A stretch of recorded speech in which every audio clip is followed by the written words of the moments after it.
있는데 역대상이 마치고 이제 히브리서로 들어왔습니다. 여러분 히브리서가 생각보다 좀 어려워요. 히브리서를 13장까지 있는데 저도 예전에 히브리서를 뭐 여러 번 읽었을 뿐 아니라 제가 우리 목회했던 교회에서 13장까지 거의 한 주에 한 장 이런 식으로 해서 다 속속들이 설교를 했었는데 이번에 다시 보는데 되게 낯설더라고요. 그러니까 이 낯선 이유가 내용이 어려워서가 아니라 제 입장에서 내용은 제가 이미 알고 있는데 단어가 여전히 어려워요. 이 히브리서가 표현되는 언어들이 오늘도 이렇게 말씀 읽다 보면 뭐 1장 3절 같은 경우는 그의 본체의 형체시고 뭐 이런 식의 용어들이 나오잖아요. 굉장히 이렇게 어려운 용어들이 많아요. 이유가 있습니다. 일단은 첫 번째는 히브리서는 신약 성경 중에서 구약을 가장 많이 인용한 성경이에요. 그런데 구약 중에서도 우리 구약 성경에서 제일 읽기 어려운 데가 어디냐면 레위기예요.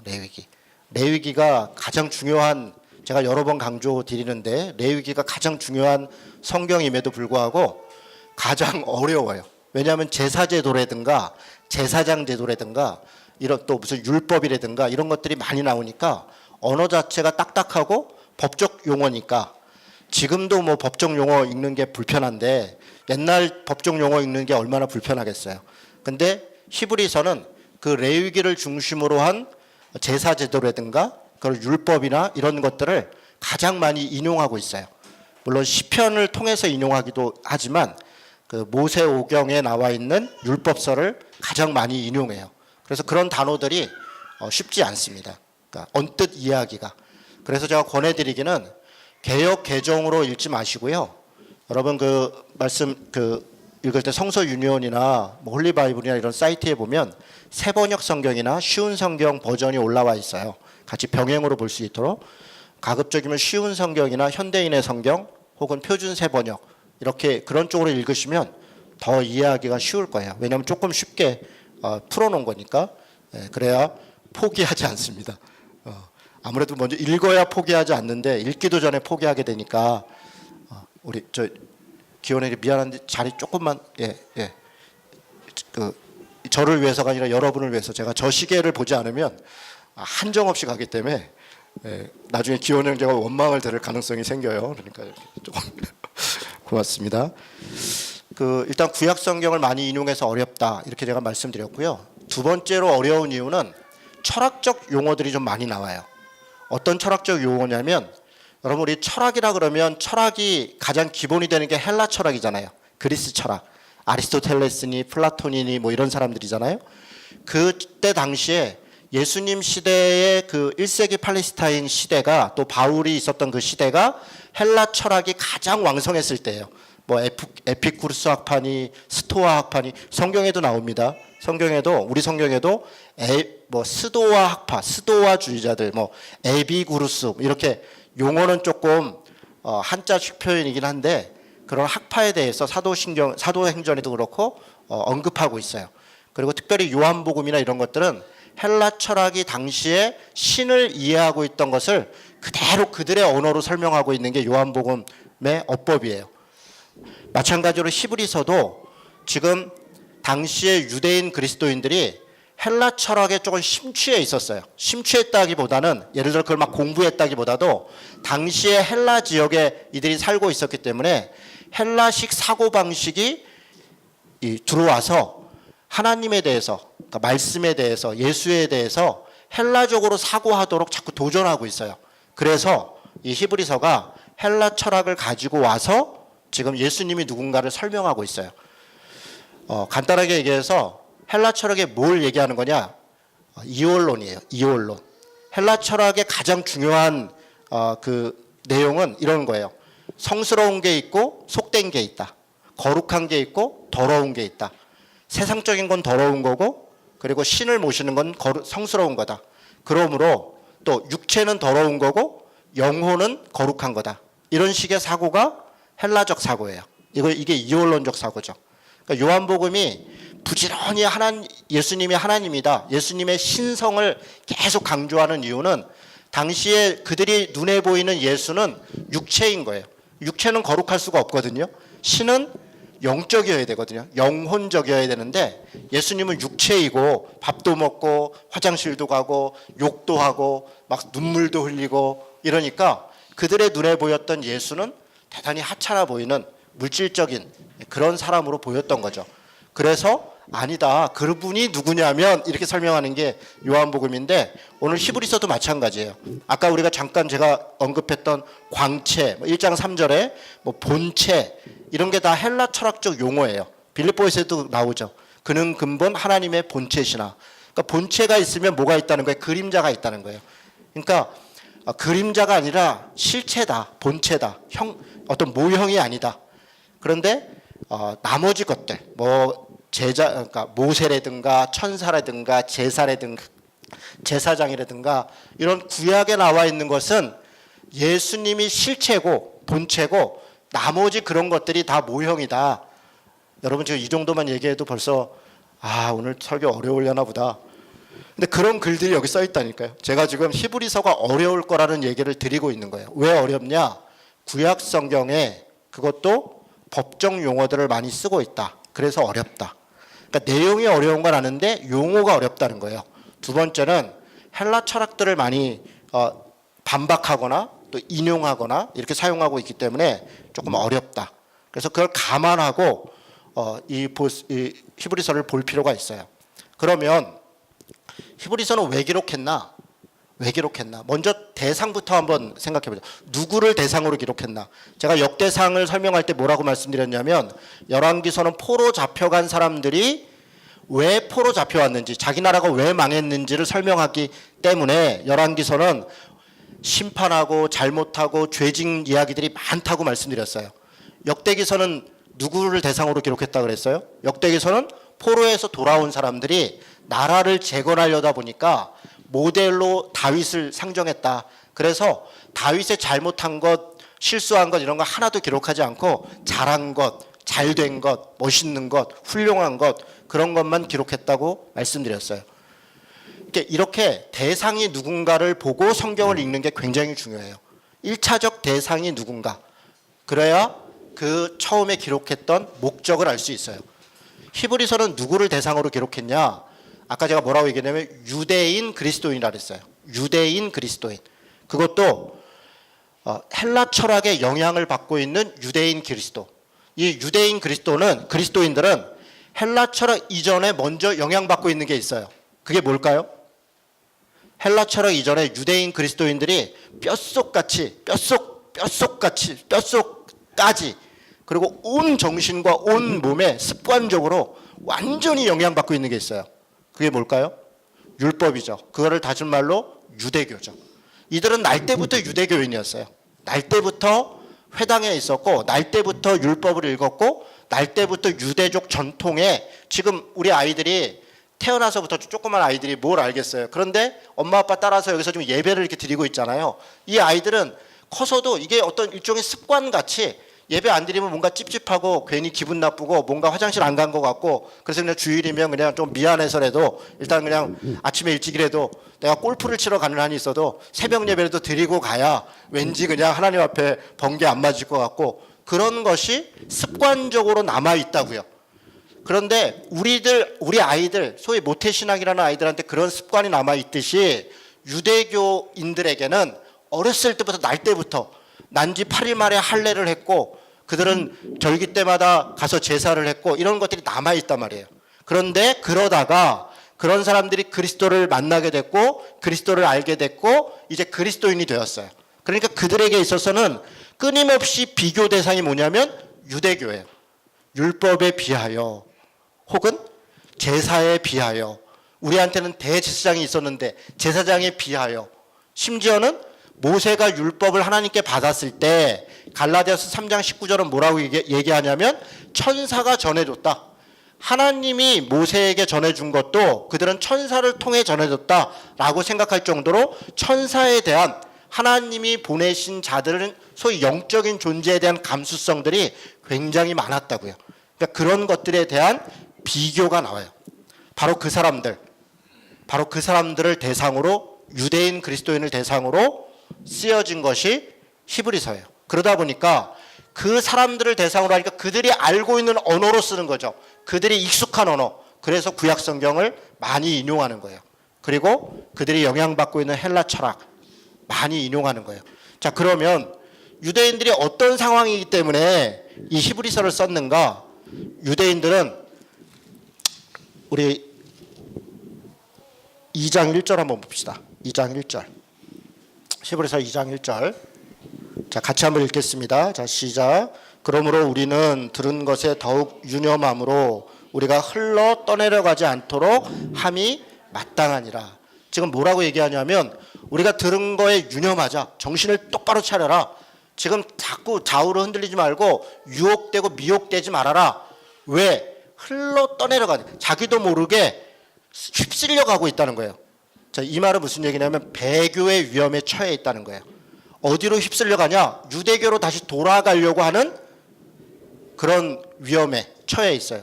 왜냐하면 끊임없이 야, 예수라고 하는 분을 너네가 정말 믿으니까 그분이 정말 구원을 해줄 수 있어? 그분이 대제사장보다 더 훌륭해? 아니, 우리는 옛날에 제사를 이렇게 지냈는데 너네는 모여서 무슨 예배를 한다며? 아니, 뭐 찬송 뭐 어쩌고 하고 목사가 몇 마디 하고 뭐 그게 하나님이 그게 제사 지내는 거하고, 아니 제사는 얼마나 폼도 있어요. 탁 짐승을 잡아서 각도 탁 뜨고 번제를 드리고 막 살라살 기도하고 막 피도 보고 이러니까 야, 진짜 내 죄가 용서받는 것 같다. 그런데 우리는 다 같이 회개를 위해 기도합시다. 그리고 내가 뭘 기도했는데 그냥 뭐 내가 기도를 했는데 이게 뭐 용서를 하실라나? 이게 뭔가 좀 이렇게 껄쩍지근한 거예요. 제사도 제사장도 막 옷도 그럴듯하게 입고 막 공부도 많이 하고 막 한 다음에 막 기도하고 막 성소 제사장 손을 싹 씻고 막 그렇게 하는데 목사님은 뭐 그냥 이렇게 뭐 떨렁한 청바지 비슷한 거 입고 올라와 가지고 그냥 뭐 이렇게 예배한, 야, 그러는데 그게 예수님이 뭐가 되겠어? 이렇게 되는 거예요. 그러니까 옛날에 우리가 아주 굉장히 거룩하고 경건하고 뭔가 체계적이고 아주 권위 있고 위험 있고 그렇게 했었던 것과 예수님하고 자꾸 비교를 하는 거죠. 그래서 아, 그런가? 아, 그러네. 아, 생각해 보니까 그러네. 아, 우리 유대교에 있을 때 그랬는데 아, 정말 이게 뭐 별거 아니네. 이런 생각들이 부뚝부뚝 드는 거죠. 그래서 배교하려고 그러는 거예요. 또 하나는 아까 제가 말씀드렸던 헬라 철학의 아주 고급적 지식이 우리를 막 도전하는 거예요. 성스러운 건 이런 거고 육적인 건 이런 거고 영적인 건 이런 거고 막 이런데 예수님은 뭐 이렇게 뭐 그냥 보면 뭐 인간 뭐 갖고 뭐 흐지부지하고 뭐 예수님 고난당하다 뭐 십자가에 그렇게 달려 죽었다며? 아니, 그런 사람이 뭔가 대단한 게 할 수 있다고 생각해? 뭐 이런 식으로 뭔가 대단한 철학과 막 굉장한 것들로 막 신계를 논하고 막 이 땅에 뭐 철학을 논하고 이런 얘기들을 하니까 아, 우리는 너무 무식한 것 같아. 우리는 뭐 그냥 별거 아닌 것 같아. 이런 생각들의 유혹을 받는 거예요. 자, 그러면 왜 유혹을 받느냐? 이들이 배교할 때는, 그러니까 다시 얘기해서 유대교에서 그리스도교로 전환했을 때는 이유가 있었잖아요. 아, 예수님을 만났던 감격이 있었고 예수님이야말로 내 죄를 용서해 주신다는 걸 알았고 예수님이야말로 정말 가난하고 고통과 눈물과 아픔이 있는 사람들과 함께하는 분이라는 걸 알았단 말이에요. 그걸 느꼈고 보았고 그것을 우리가 경험했고 그것을 있었어요. 그런 것들 때문에 자신들의 여러 어려움들 그것까지도 다 무리치고 예수를 믿었는데 왜 그들은 지금 그때 당시에도 여전히 유대교는 훌륭하고 견고하게 있었고 당시 철학은 분명히 있었는데 그들은 왜 그리스도로 왔는가? 그걸 왜 잃어버리고 있는가? 그들이 잃어버리고 있는 이유는 딱 하나예요. 어려움을 당하고 있는 거예요. 고난을 당하고 있는 거예요. 지금 이 히브리서를 썼던 이 시대에는 나중에 히브리서 여러분 쭉 읽어보면 아시겠지만 박해의 시대예요. 고난과 로마 황제에 의해서 엄청난 고난이 있는데 그냥 지금처럼 그냥 욕 몇 번 먹고 너 교회 가면 뒤져, 너 교회 가면 용돈 끊겨, 그 정도가 아니라 교회 다닌다는 이유로 잡혀서 살아있는 채로 횃불로 타서 죽는, 내 친구가 저기에 올려서 횃불을 대서 거기다가 기름을 끼얹어갖고 불을 붙이고 있는 그런 식으로 죽고, 교회 다닌다는 이유로 사자밥에 던져지고, 교회 다닌다는 이유로 직장에서 쫓겨나고, 교회 다닌다는 이유로 집안에서 끊김을 당하는 일들이 비일비재한 시대였다는 거예요. 처음에는 하나님을 만났던 그 첫사랑의 감격과 은혜 때문에 그럼에도 불구하고 우리가 영원한 하나님 나라를 바라본다는 그 믿음으로 그런 고통들을 그래, 그럴 수 있어 라고 참았단 말이에요. 그런데 주님이 오신다고 했는데 오시는 건 더디가고 지금 나한테 닥치고 있는 고난은 실제적인 거예요. 직장을 잃고 집에서 쫓겨나고 물리적인 압박들이 들어오고 그런 가운데 로마에 있는 그런 군사력, 정치적 힘으로부터의 압박, 경제적으로 당시에는 조합, 그러니까 길드라 그러잖아요. 상인 조합에 들어가 있지 않으면 장사를 할 수가 없었어요. 살아갈 수가 없었어요. 모든 사람들은 다 길드에 가입돼 있었다고요. 길드마다 다 섬기는 신들이 있었고요. 그런데 내가 다른 신을 섬긴다는 것은 그 길드로부터 쫓겨나거나 나온다는 걸 의미해요. 길드에서 나온다는 것은 곧 생계수단을 잃는다는 것이에요. 당연히 공무원은 못하는 거죠. 그 시대에 공무원을 한다는 것은 로마 황제를 신으로 섬겨야 되는 것이니까. 지금 우리 교회도 공무원분들이 몇 분 계신데 민주적 사회가 얼마나 좋은 건지. 그러니까 독재국, 신을 아니더라도 그냥 독재 정권의 군사 독재의 대통령만 있어도 고민하는 거 아니에요? 내가 공무원을 계속 해야 되나 말아야 되나. 그것 때문에 양심의 가책을 받는데, 그런데 우리가 예수님만을 믿는다 그럴 때 로마 황제의 신상 앞에서 절을 해야 되는, 그것을 1년에 몇 번씩 하고 있다면 합리화를 하든지 아니면 그만두든지 둘 중에 하나가 살아날 길 아닙니까? 바로 그런 시대였다는 거예요. 더군다나 유대교인들은 다 마을 사람들이고 아는 사람들인 거 아니에요? 와가지고 계속 꼬드기는 거예요. 야, 왜 그 고생을 해? 원래가 좋았잖아. 그런 물리적 고통과 그런 고난 속에서 유대교인들은 유혹하고 철학적인 도전들은 오기 시작할 때 이들은 흘러 떠내려갈 정도로, 이렇게 휩쓸려 갈 정도로 배교의 이 유혹 앞에 있는 거예요. 지금 히브리서는 아주 간절한 마음으로 그런 사람들한테 편지를 보내고 있어요. 너희들의 사정과 상황과 그 고난을 분명히 알고 있으나 그러나 포기해서는 안 된다. 오직 예수 그리스도만이 진정한 구원이고 제사장보다 천사보다 제사보다 모세보다 심지어는 이 세상의 어떤 권력보다 더 분명하고 위대하고 우리의 끝까지 구원하실 분은 바로 예수 그리스도밖에 없다. 그 이야기를 반복해서 하고 있는 이야기가 히브리서예요.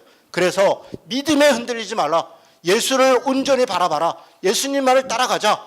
그렇게 이야기하는 게, 여러분 이 결론은, 충격적인 결론은 13장에 있습니다. 예수를 따르는 삶이 무엇인가를 여러분 이 히브리서 13장 미리 만만 말씀드리면, 그래서 주님이 우리의 힘이니까 훨씬 더 잘 살게 될 거고 훨씬 더 우리는 높은 지위에 갈 거고 훨씬 더 능력을 살 거다? 아니요. 예수님처럼 예수님이 성 밖에서 그렇게 저 성문 밖에 나가서 정말 그렇게 마치 버려진 똥처럼, 마치 재물들이 버려진 똥들을 성문 밖에 가서 불태운 것처럼, 그렇게 예수님이 십자가를 지고 성문 밖에서 그렇게 죽으신 것처럼 우리도 그 예수를 따라가자. 그것이 그리스도인의 삶이다. 지금 당하고 있는 고난과 고통과 손해와 어떤 희생과 그것으로부터 주님이 우리를 구원해 주시는 것이 아니라 바로 그 삶이 은혜다. 그것이 우리가 주님을 따른다는 모습이다 라고 결론을 내리는 게 히브리서 13장이에요. 저는 이 히브리서를 읽으면서 참 너무 어처구니가 없어요. 이걸 도대체 어떻게 설교하라는 건가. 뭔가 좀 반전이 있어야 되잖아요. 인생이 반전이 없어요. 히브리서는. 그래, 그 삶이 주님을 따르는 삶이야. 그러나 분명히 알아야 될 것은, 예수님이 헬라 철학보다 훨씬 위대하고 예수님이 유대교에서 얘기하는 각종 구원의 길로 이른다는 그것보다도 더 분명한 참된 주님의 길이다. 하나님께서 말씀하신 구원의 길이다.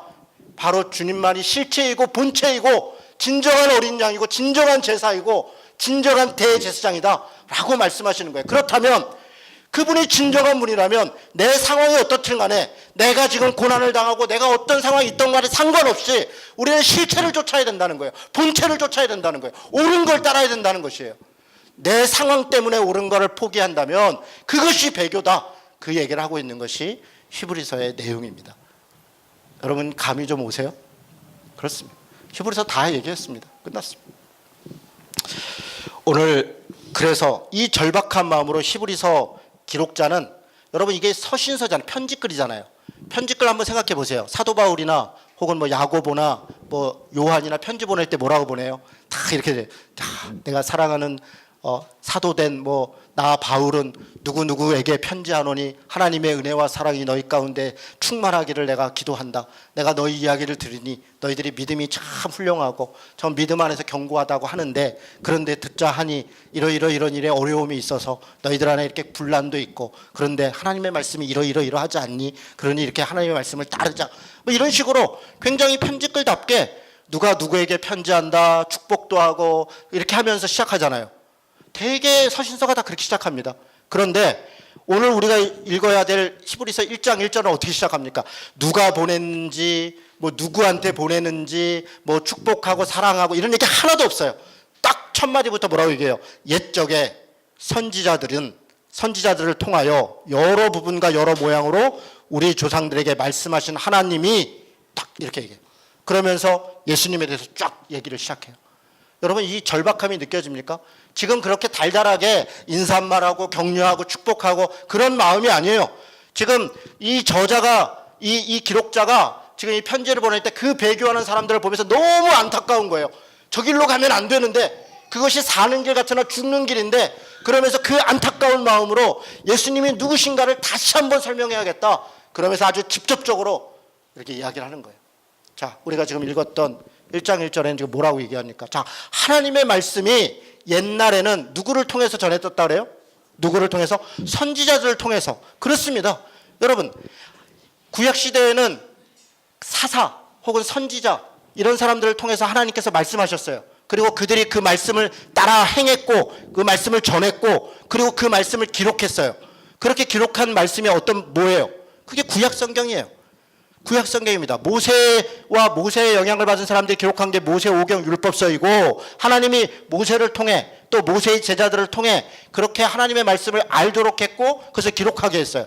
그리고 특정한 시대마다 선지자들을 선택해서 그들에게, 때로는 이사야에게, 때로는 예레미야에게, 때로는 에스라에게, 이런 사람들을 선택해서 하나님의 말씀을 전했고, 그들이 그 말씀대로 하나님의 말씀을 행했고, 그리고 기록했고, 그렇게 우리는 그 말씀을 통해 하나님이 그 시대에 어떻게 무슨 역사를 했는지를 우리가 알게 되었어요. 마찬가지로, 그런데 지금 이 얘기는 지금 예수님 시대에 2절 말씀 같이 한번 읽겠습니다. 자, 시작. 이 모든 날 마지막에는 아들을 통하여 우리에게 말씀하셨신, 거기까지요. 자, 지금 비교하고 있는 거예요. 지금 예수님 시대에는, 지금 이 히브리서를 쓰고 있는 이 시대에는 신약 성경이 없어요, 여러분. 잘 들으셔야 돼요. 신약 성경이 없습니다. 이때는 성경 그러면 구약 성경이에요.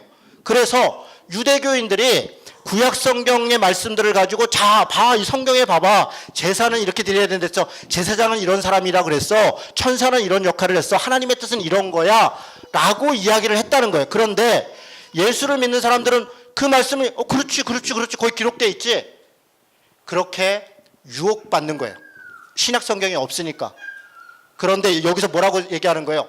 그렇게 구약에 선지자들을 통해서 말씀을 전한 것처럼 지금은 마지막 때는 예수님 그 아들을 통하여 우리에게 말씀하셨다.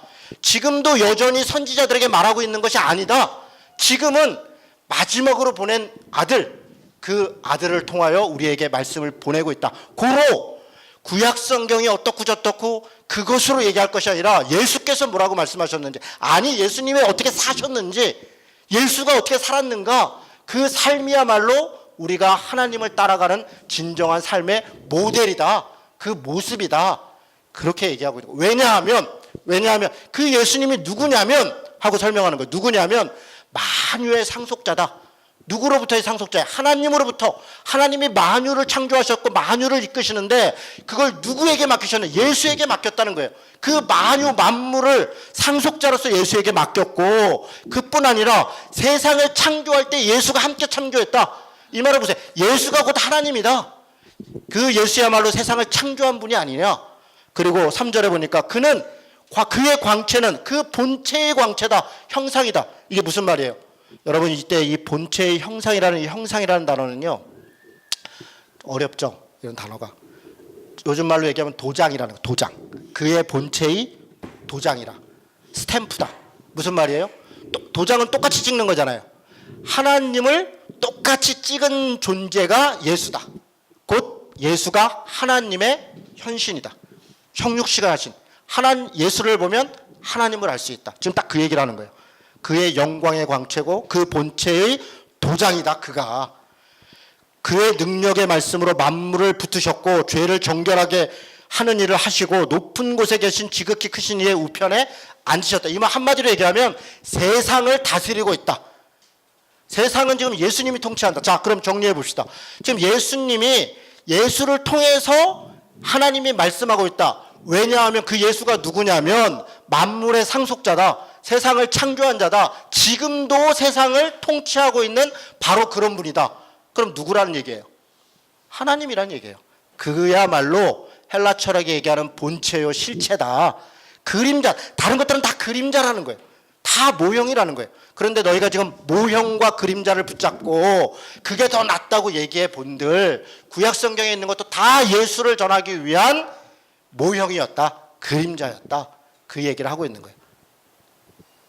여기까지 이해가 되세요? 예. 이해가 안 되면 뭐 할 수 없는데 어떻게 하면 좋죠? 네. 제가 이렇게 거품 물고 얘기하는 게 이유가 있어요. 지금도 마찬가지입니다. 여러분 지금 여기까지 얘기한 다음에 첫 번째로 비교 대상을 누구를 얘기하냐면 천사를 얘기해요. 저는 이게 좀 뜻밖이라고 생각해요. 왜냐하면 선지자를 얘기해도 되거든요. 여러분 마태복음 기억나세요? 마태복음에 예수님께서 가이사랴 빌립보에 가서 제자들에게 뜬금없이 물으세요. 얘들아, 사람들이 나를 누구라 하더냐?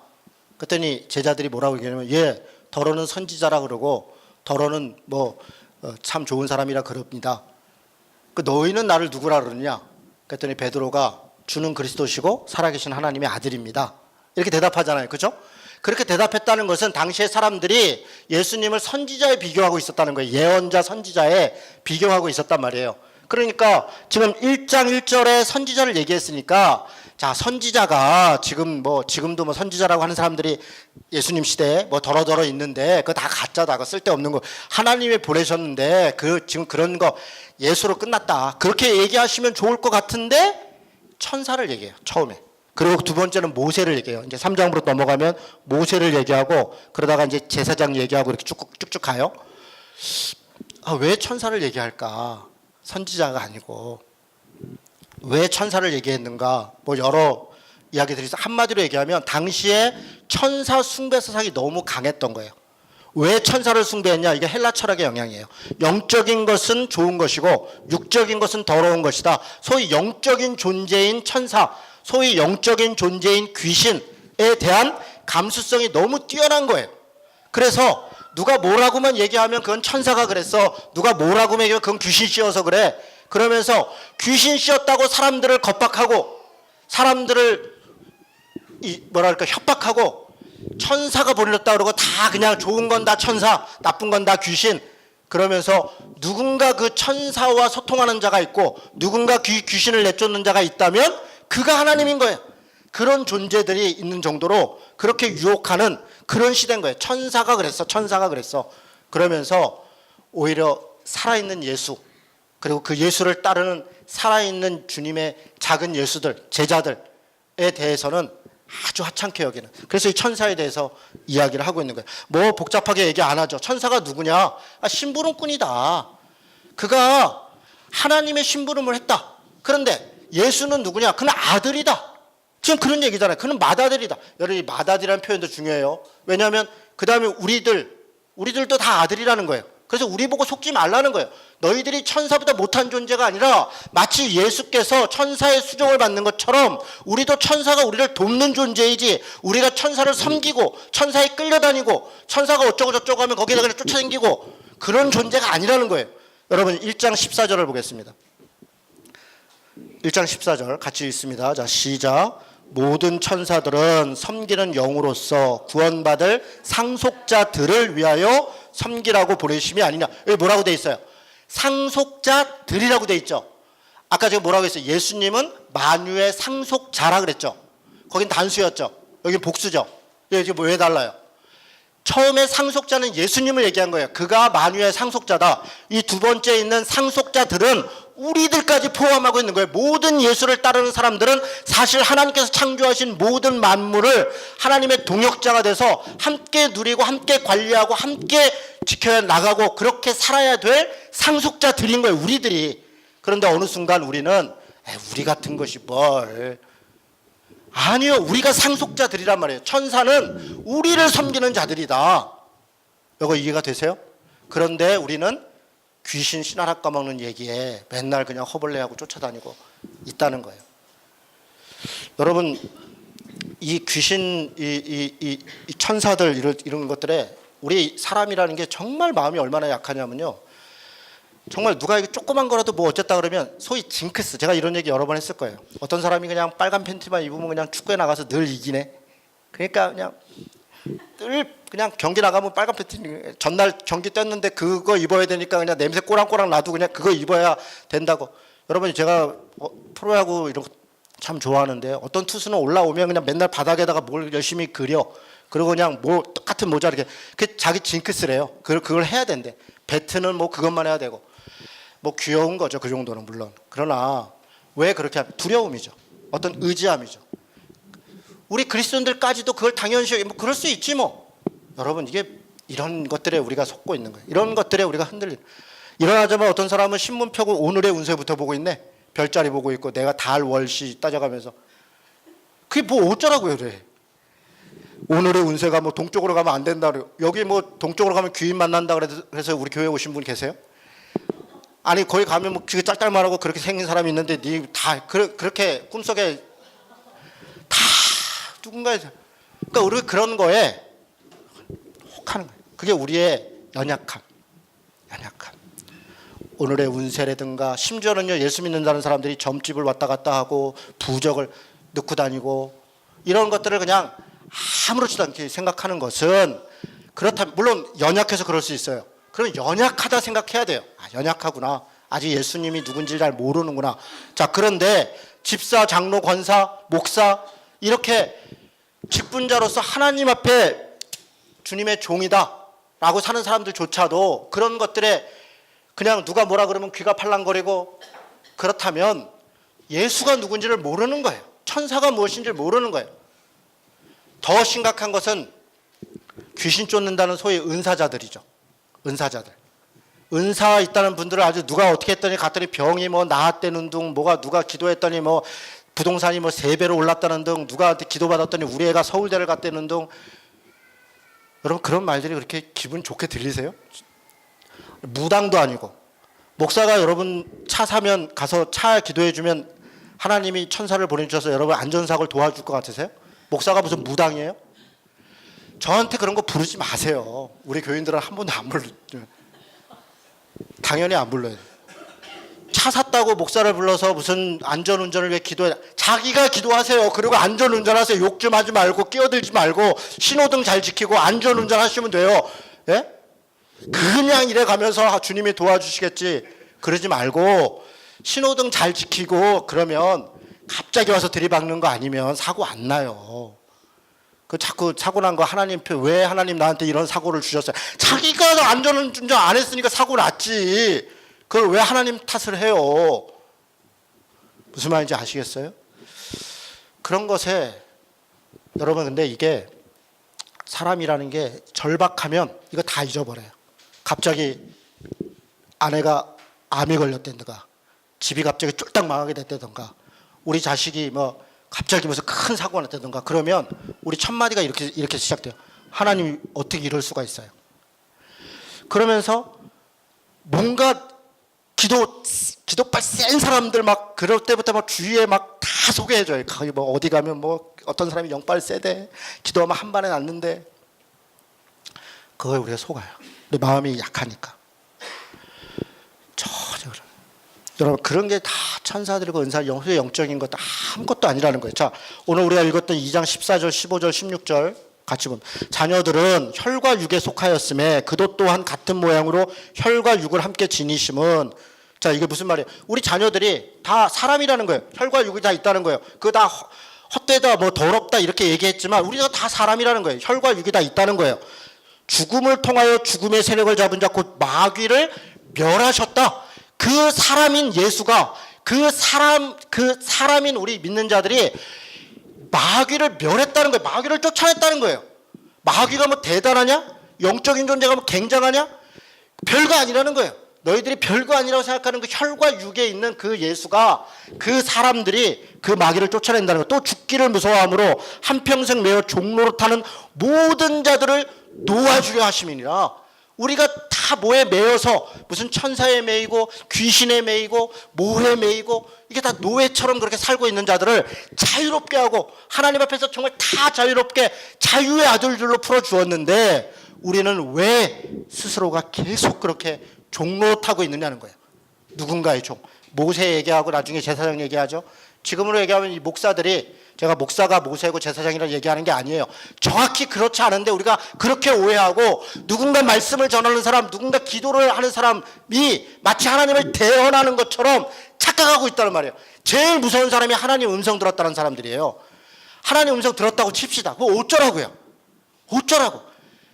아니 들었으면 맞아야 될 거 아니에요. 제일 무서운 게, 자 여러분 보세요. 제가 여기서 설교를 하는데 자 하나님께서 오늘 이렇게 말씀하십니다.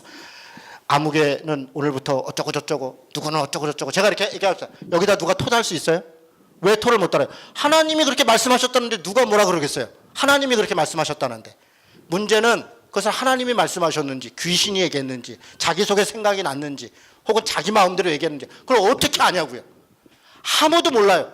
그런데 우리는 단지 하나님을 존경하는 마음으로 누군가가 하나님의 음성을 들었어요. 하나님이 이렇게 했어요. 그러면 일방적으로 그걸 따라가야 된다는 것은 이게 얼마나 어리석은 것이에요. 그래서 이 2장 1절에 다시 유념해야 된다. 뭐에 유념해? 하나님의 말씀 외에는 예수 그리스도 외에는 더 권위 있는 것이 없다는 거예요. 누군가가 하나님의 음성을 들었다, 꿈을 꿨다, 무슨 은사가 있었다. 좋아, 좋다, 그렇다 칩시다. 그것도 다 하나님의 말씀으로 검증돼야 되고 혹시 누군가가 내가 기도했더니 저는 이런 사람도 봤네요. 강연 중에. 그 여자를 하나님이 그 사람이랑 결혼해야 된다 그랬다는 거예요. 그래서 그냥 그러면 하나님이 그 사람한테도 얘기 좀 해주시지. 그러고 저는 참 하나님도 답답하죠. 마음에 안 드는데 왜 자꾸 결혼하라고 그래. 마음에 좀 들게 해주시던가.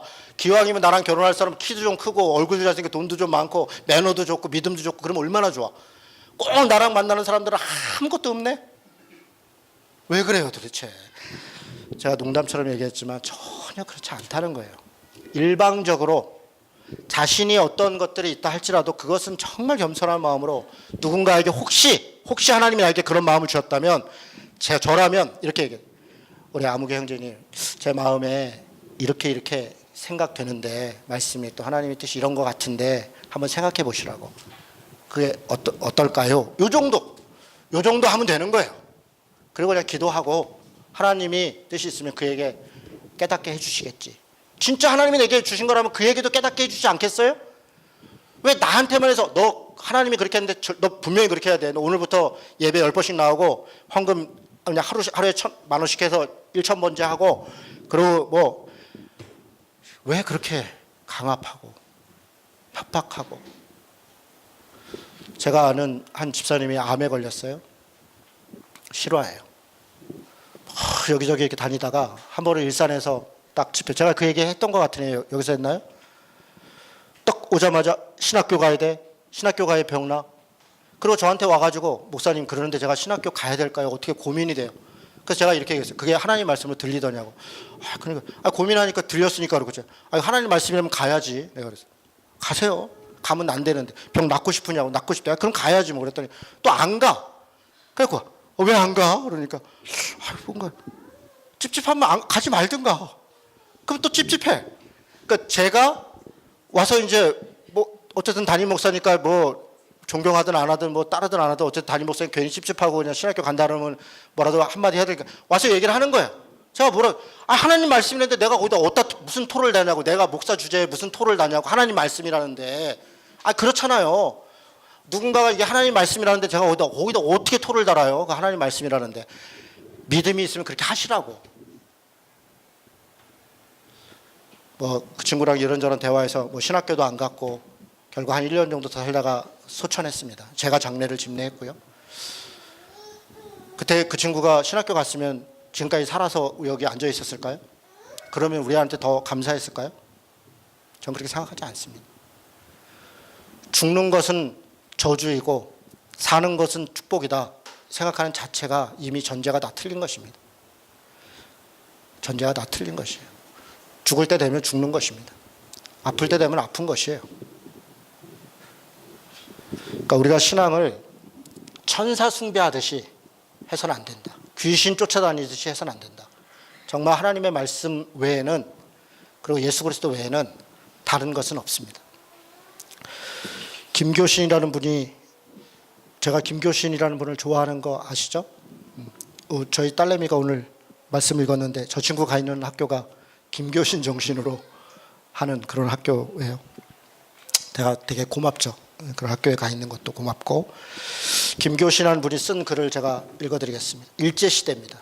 그리고 일제시대 말이에요. 45년도 해방됐는데 김교신은 45년도 해방을 앞두고 그 45년도 초에 돌아가셨어요.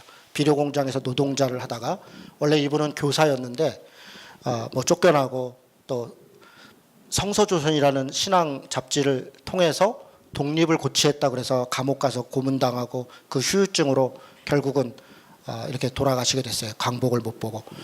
해방을 앞두고 있을 때니까 당시 조선에 또 많은 사람들이 조선이 살려면 이래야 된다 저래야 된다 말이 많았어요.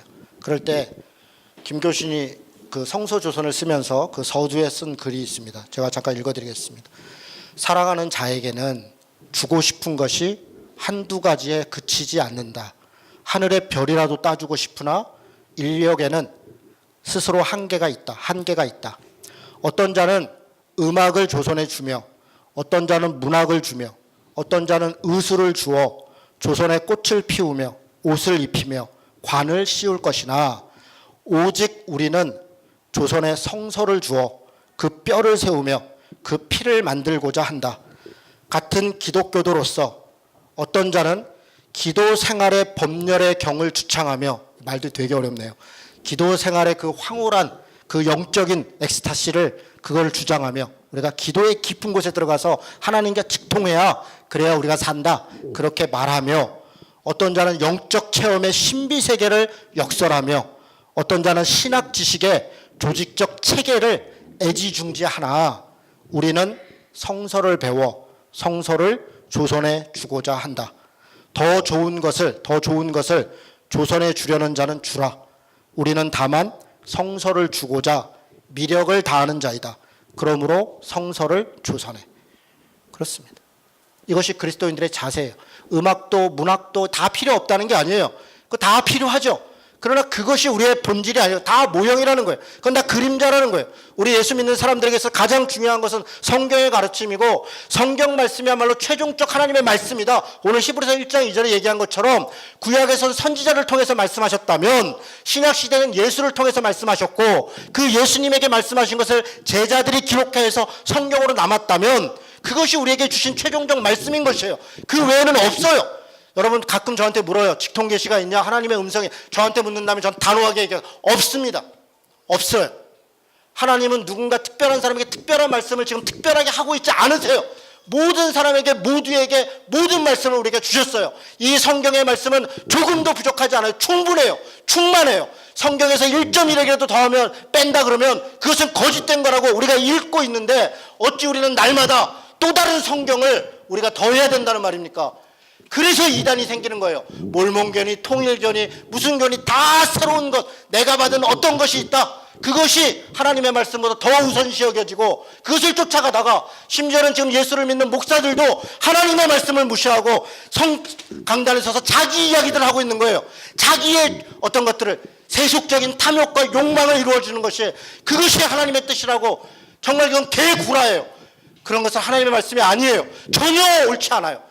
오히려 성경의 말씀은 우리에게 십자가의 길을 가야 된다. 고난과 희생과 바로 그 성문 밖에 나가서 그 길로 가야 된다고 우리에게 주구장창 이야기하고 있는데, 여러분 구약시대든 신약시대든 예수를 따랐던 사람 중에 도대체 어떤 사람이 성공을 했어요? 누가 성공했어요? 저는 한 명도 못 봤어요. 다윗이요? 솔로몬이요? 도대체 뭐가 성공했어요? 여러분 아무도 성공하지 않았어요. 선지자들, 사사들, 제자들 다 주님을 위해 십자가에 달려 죽었어요. 그들의 삶은 다 주님을 따르는 삶이었어요. 여러분, 우리도 똑같은 거예요. 사도가 별게 아니에요. 그 제자라는 거예요. 우리도 제자예요. 우리도 하나님의 상속자들이란 말이에요. 그런데 우리가 성경과 하나님의 말씀을 버리고 도대체 무엇을 쫓아다니고 있느냐는 거예요. 무엇을. 여러분, 김교신 시대나 지금이나 여전히 마찬가지예요. 과학적 지식의 토대 위에 새 조선을 건설하려는 과학 조선의 운동이 시대에 적절하지 않음이 아니다. 과학으로 조선을 세우는 게 시대에 뭐 필요 없는 건 아니다. 또 인구의 8할 이상이 차지한 농민으로 하여금 덴마크식 농업조선을 중흥하려는 것이 시대에 맞지 않음도 아니다. 여러분, 조선, 우리 예원이 다니고 있는 학교가 이 덴마크식 농법으로 유기농법 하는 그 학교예요. 바로 이렇게. 김교신이야말로 유기농법을 가장 먼저 했던 사람이고 그렇게 했어요. 그러나 그것이 시대에 맞지 않음이 아니다. 물론 그것이 우리에게 필요하다. 기타 신흥 도시를 상공조선이나 또 어떤 공장을 만들고 그런 조선이나 이런 것들이 다 진심 성의만 나온 것이 성의 안에서 나올 것인데 해로울 것이 없다. 그러나 이런 모든 것들은 모두 풀의 꽃과 같고 아침 이슬 같은 것이다. 오늘 있었으나 내일에는 그 자취도 찾아볼 수 없을 것이다. 모래 위의 건축이라 풍우를 당하여 파괴됨이 심하지 아니하지 못할 것이다. 그러므로 이러한 외형적 조선 밑에 영구한 기반을 넣어야 할 것이 아니고 그 지하의 기초공사가 곧 성서적 진리를 이 백성에게 사유시키는 일이다. 넓게 깊게 조선을 연구하고 영원한 새로운 조선을 성서 위에 세우라. 그러면 조선을 성서 위에. 이것이 김교신의 생각이에요. 과학을 무시하는 게 아니에요. 유기적 농법을 무시하는 것이 아니에요. 그러나 우리가 과학과 어떤 것들과 그런 심지어는 정의와 인권과 노동과 평화와 환경과 무슨 어떤 민주적 어떤 것이 그런 것만으로 우리 대한민국이 이 세계가 하나님의 나라가 되는 것이 아니에요. 우리 각자가 정말 하나님의 말씀 앞에 얼마나 우리가 그 말씀의 진리를 따라 살아야 되는 거. 우리 하나님이 세상을 창조하신 분이고 이 세상을 움직이시는 분이라면 우리의 삶의 자리에 우리가 살아가고 있는 모든 삶의 방식에 하나님의 말씀이 작동하고 작용하고 있다는 것을 우리가 깨달아야 돼요. 그런데 마지막으로 그런데 문제는 뭡니까? 말씀을 안 읽는 거예요. 우리 예수 믿는 사람들이 이 하나님의 말씀을 정말 이 말씀을 여러분 제가 분명히 이것만이 말씀이에요. 이거 외에 없어요. 목사의 설교도 하나님의 말씀이 아니에요. 하나님의 말씀을 나름대로 조금 깨달아서 그냥 해설하고 있는 거예요. 목사의 설교를 통해서 신앙생활을 잘하고 있다? 전혀 착하게 해요. 여러분은 제 노예가 되고 있을 뿐이에요. 제 생각을 주입받고 있을 뿐이에요. 여러분 하나님의 말씀을 읽어야 돼요. 날마다 하나님 앞에 말씀 앞에 서지 않으면 우리는 다 누군가를 숭배하게 돼. 천사를 숭배하고 모세를 숭배하고 대제사장을 숭배하고 그런 존재로 전락하고 만다는 것이에요. 여러분 제발 부탁해요. 말씀을 읽으세요. 하나님의 말씀을 묵상하시고 그 말씀 앞에 자신의 삶을 전진해 가야 돼요. 말씀을 공부하시고 그것이 여러분도 살고 저도 살고 그런 길이다. 그렇게 분명히 부탁드립니다. 말씀 외 예수 그리스도 외에 다른 것은 없습니다. 그것이 히브리서가 얘기하는 것이고 성경 전체가 얘기하는 것이고 우리가 따를 길이라고 믿습니다. 이번 한 주간도 여러분 포기하지 말고 히브리서 다시 말씀 묵상하십시오. 계속 묵상해 가면서 그러면서 정말 말씀 깊이들을 경험하고 깨닫고 또 실천하고 그러시기를 주님의 이름으로 축원합니다. 아멘. 기도하십시다. 거짓된 영적 존재들의 또 하나님을 대리한다는 어떤 것들에 속지 않는 우리가 되기를 기도합시다. 오직 말씀만으로 오직 예수만으로 그렇게 믿음을 따르고 그렇게 살아가는 우리들 교회 되기를 위해서 같이 기도하겠습니다.